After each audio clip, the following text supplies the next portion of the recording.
주님의 이름으로 축복합니다. 오늘은 로마서 11장입니다. 로마서 9장부터 시작된 유대인의 구원 문제에 대하여 바울은 이제 마무리를 짓게 됩니다. 결론은 하나님이 자기 백성, 즉 유대인을 버리지 않으셨다는 것입니다. 하나님이 자기 백성을 버리셨느냐? 그럴 수 없느니라. 그게 1절입니다. 그 증거가 일단은 바울 자기 자신이라고 밝힙니다. 여러분, 바울은 유대인입니다. 그러나 하나님이 바울을 찾아오셔서 구원하셨습니다. 이것이 유대인을 버리지 않으셨다는 첫 번째 증거라는 것입니다.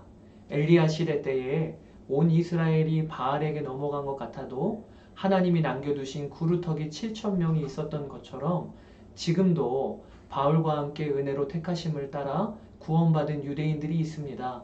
지금 유대인들은 혼미한 마음과 닫힌 눈과 귀를 갖고 있습니다. 그래서 그들은 복음을 거부합니다. 그러나 유대인들이 복음을 거부한다고 해서 하나님의 구원 역사가 멈추거나 지장을 받는 것은 아닙니다. 오히려 하나님은 유대인들이 복음을 받지 않고 실족하는 것을 통해 복음이 이방인에게로 흘러가도록 하셨습니다. 즉 그들의 넘어짐이 세상의 풍성함이 되게 하셨습니다. 그러나 거기에서 끝이 아닙니다. 하나님을 아버지라 부르며 돌아오는 이방인들을 보면서 유대인들은 충격을 받을 것입니다. 율법을 받은 자신들만 선민이라고 믿었는데 은혜로 구원받고 하나님의 백성이 되는 이방인들을 통해서 그 유대인들 마음 안에 시기함이 일어날 것입니다. 그러면서 그들의 마음에 틈이 생길 것입니다. 바울은 유대인들이 넘어짐으로 끝날 것이 아니고 그들에게 회복의 때가 올 것이라 소망합니다. 그러면서 이방인들을 향해 너희가 겸손해야 한다고 선포합니다. 하나님이 원가지인 유대인들을 아끼지 않으신 것은 죽은 가지였던 너희 이방인들을 접붙이시기 위해서 그렇게 하신 것이다. 그러니 너희들이 교만하지 말고 겸손히 하나님의 인자하심에 머물러 있어라. 그리고 유대인들이 다시 접붙임을 받을 수 있도록 기도해달라라고 말입니다. 그러면서 바울은 이방인들에게 유대인들에게 복음이 들어가고 그들이 하나님께 돌아오는 것이 얼마나 기대할 만한 일인지를 설명합니다. 유대인들의 넘어짐이 세상의 풍성함이 되거든 하물며 그들의 충만함은 얼마나 놀라운 영광이 되겠느냐. 이제 바울은 하나님의 구원 역사에 대하여 한 가지 비밀을 우리에게 나누어 줍니다. 하나님은 바울에게 어떻게 온 세상의 구원이 완성되는지를 알려주셨어요. 그것이 이방인의 충만한 수가 차기까지는 유대인들이 우둔하게 되는 것입니다. 온 세상에 주의 복음이 들어가는 일은 그게 먼저 우선입니다.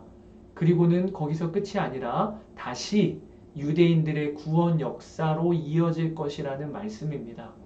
바울은 이 지점에서 하나님의 속마음을 알게 됩니다. 그것은 하나님이 유대인들을 변함없이 사랑하신다는 것입니다.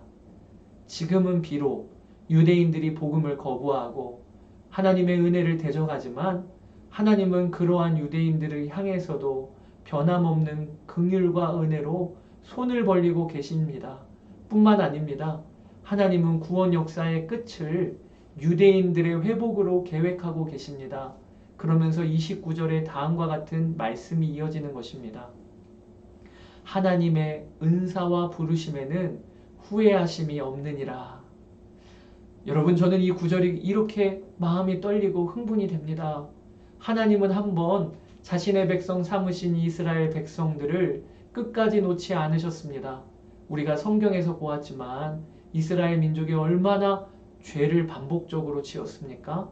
그런데 하나님은 그런 그들을 부르신 일에 후회가 없으시다는 것입니다.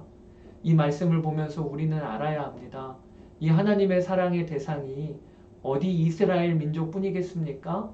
그 사랑은 영적 이스라엘인 나에게도 적용이 되는 것입니다. 하나님은 나를 부르심에 후회가 없으십니다. 내가 지금 말할 수 없이 비참하게 죄로 무너지고 넘어지더라도 하나님은 나를 부르시고 자신의 외아들을 내어주신 일에 후회가 없으시다는 것입니다. 이것을 알고 진정 믿게 되면 하나님의 사랑에 압도당하지 않을 사람이 없을 것입니다. 여러분, 하나님을 믿는 삶은요, 다른 것이 아닙니다. 나를 향한 한량없는 하나님의 사랑에 끊임없이 압도되고 압도되면서 사는 것이 믿음의 삶이고 성도의 삶인 것입니다. 바울은 자신의 동족 유대인을 향한 하나님의 끝없는 사랑의 마음을 알았습니다. 그리고 그분의 지혜를 알았습니다. 그리고 나서는 뜨겁게 하나님을 찬양합니다. 깊도다 하나님의 지혜와 지식의 풍성하며 그의 판단은 헤아리지 못할 것이며 그의 길은 찾지 못할 것이로다. 여러분, 이 바울의 고백, 이 찬양이 우리에게도 동일하게 터져 나왔으면 좋겠습니다. 하나님의 지혜와 지식의 풍성함이 깊고 깊습니다. 그 크신 하나님의 사랑 말로 다 표현 못하네. 하나님의 지혜와 지식은 또한 헤아릴 수가 없습니다. 그런데 그 지혜와 지식의 핵심이 무엇입니까? 그것이요, 바로 죄인인 나를 불러 구원케 하시는 하나님의 지혜와 지식인 것입니다.